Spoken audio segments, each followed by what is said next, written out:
একাদশ অধ্যক্ষ। এই গতকাল বোধহয় স্বামী শিবানন্দজি মহারাজের জন্মতিথি ছিল। এই শিবানন্দজি মহারাজ হচ্ছেন তার গুরুদেব, মানে স্বামী গম্ভীরানন্দজির গুরুদেব।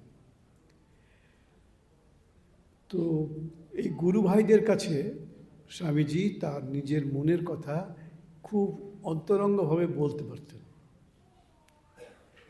এখন এই অন্তরঙ্গদের কাছে বলতে গিয়ে বলছেন the latest and the most perfect.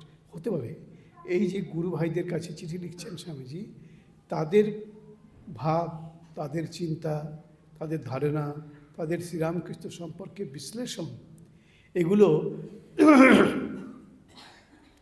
স্বামীজির হয়তো মনে হয়েছিল যে তার এই গুরু ভ্রাতারা শ্রীরামকৃষ্ণকে ঠিক মতো চিনতে পারেননি বা চিনতে পারছেন না। সেজন্যই তিনি হয়তো এই কথাটির উপরে জোর দিয়ে কথাটি বললেন, the latest and the most perfect. কিন্তু আমরা বলবো যে এটা তো শ্রীরামকৃষ্ণের ভাব নয়। কাউকে ছোট করে তাকে বড় করা শ্রীরামকৃষ্ণ চাইতেন না, বিরক্ত হতেন।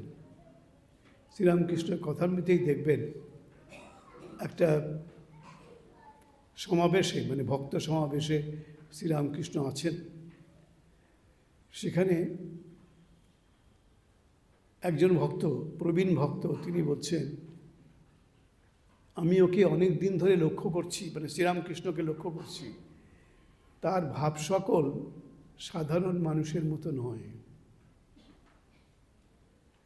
শ্রীরামকৃষ্ণ সঙ্গে সঙ্গে প্রতিবাদ করলেন, একই কথা বলছো তুমি, কৃষ্ণই মহান, ভগবান কৃষ্ণই হচ্ছেন তিনি মহান, আমাকে কেন বলছো, আমার সামনে কেন বলছো? উনি পছন্দ করছেন না এটা। অর্থাৎ তাকে কেউ বড় করবে, অন্যকে ছোট করে, এটা শ্রীরামকৃষ্ণের পছন্দ নয়। এটা শ্রীরামকৃষ্ণের পছন্দ নয়, যেমন তেমনি শ্রী শ্রী মায়েরও পছন্দ নয়, তেমনি স্বামী বিবেকানন্দেরও পছন্দ নয়। বস্তুতে ঠাকুরের কোনো সন্তানই এরকম কথা বলতেন না, বা এরকম কথা যদিও বা বলতেন ঘনিষ্ঠ লোকদের কাছে, তিনি এই ভাবটা মনে মনে পোষণ করতেন না। কিন্তু কথাটা তো বলা হয়েছে, স্বামীজির চিঠির মধ্যে, পত্রাবলীর মধ্যে কথাটা আছে, the latest and the most perfect. তাহলে কেন বললেন? কথাটা কি অর্থহীন? এর কোনো দাম নেই? বলার জন্যেই বলা হয়েছে তা নয়। ওই যে বললাম, বাড়ির শিশু সদস্য যে, কনিষ্ঠতম সদস্য যে, তাকে নিয়ে আমরা খুব বেশি বাড়াবাড়ি করি, এবং সে যা চাই তাকে আমরা তাই যেন দেবার চেষ্টা করি। আকাশের চাঁদটা যেন নামিয়ে এনে তার হাতে তুলে দেবো, এরকম অঙ্গীকার প্রতিশ্রুতি আমরা তার কাছে করি।